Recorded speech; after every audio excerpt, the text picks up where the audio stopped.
Welcome.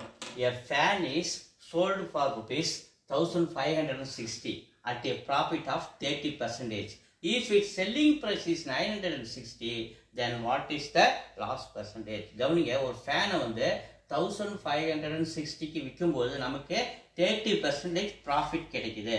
So அதனுடைய original price எவ்வளோ? 100. அப்போ அதை நம்ம செல்லிங் ப்ரைஸ் எவ்வளோக்கு விற்கிறோம்? செல்லிங் ப்ரைஸ் 1560க்கு விற்கிறோம். அப்படி பண்ணும்போது நமக்கு எவ்வளோ ப்ராஃபிட் கிடைக்குது?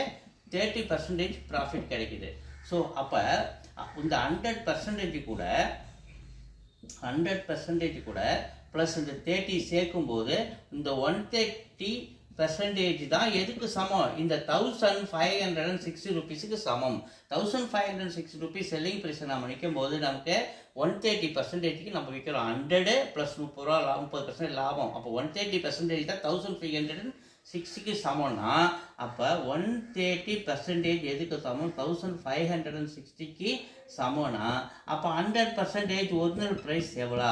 ஸோ அப்படி நம்ம படிக்கும் 130லேருந்து 100% நம்ம கண்டுபிடிக்கிற பர்சன்டேஜ் கம்மியாக கண்டுபிடிக்க போகிறோம். அப்போ அமௌண்ட்டும் கொஞ்சம் கம்மியாக தான் ஆகும் இல்லையா? அப்போ ரெண்டுமே வந்து ஒரே திசையை நோக்கி இருக்கிறதுனால இது வந்து நேர்மாறு டைரக்ட் வேரியேஷன். அப்படி சொல்லும்போது இந்த 100 மேலே போட்டு 130 கீழே போட்டுக்கணும் இன்ட்டு 1560 கேன்சல் பண்ணுறேன். ஒரு ஜீரோக்கு ஒரு ஜீரோ 13 டேபிள் அடிக்கிறேன். 1 டைம்ஸ் 13 மீது ரிமைண்டர் 2 26 2 டைம்ஸு. அப்போ 12 × 100 1200 தான் என்னது அதனுடைய ஒரிஜினல் ப்ரைஸ். 100% ப்ரைஸு. அப்போ ஒரிஜினல் ப்ரைஸ் தான் 1200. அவங்க என்ன கேட்குறாங்க? அதே பொருளை நம்ம 960 ரூபாய்க்கு விற்றா லாஸ் பர்சன்டேஜ் எவ்வளோன்னு கேட்குறாங்க. அப்போ 1200லேருந்து 960 செல்லிங் ப்ரைஸு. ஏன்னா 1200 உள்ள பொருளை நம்ம எவ்வளோ விற்கிறோம்? 960க்கு விற்கும்போது நமக்கு லாஸ் எவ்வளோ கிடைக்குது? 240 கிடைக்குது லாஸு. ஸோ இப்போ லாஸ் பெர்சன்டேஜ் வேணும்னா ஃபார்முலா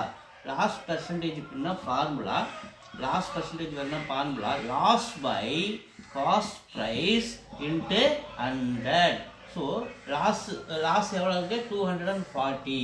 ஸோ காஸ்ட் ப்ரைஸ் எவ்வளோ? 1200 உள்ள பொருள் தான் நம்ம 960 ரூபாய்க்கு விற்கிறோம். அப்போ காஸ்ட் ப்ரைஸ் இன்ட்டு 100. 2 ஜீரோக்கு 2 ஜீரோ போயிடுச்சு. 12 டேபிள் வச்சா இதை 2 டைம்ஸ் 20 2 இந்த ஒரு ஜீரோ இருக்குது. அப்போ நமக்கு என்ன கிடைக்குது? 20 கிடைக்குது. 20% என்ன கிடைக்குது? லாஸ். எங்கே இருக்குது? 2 இருக்குது. 2 இஸ் த ஆன்சர். தேங்க்யூ.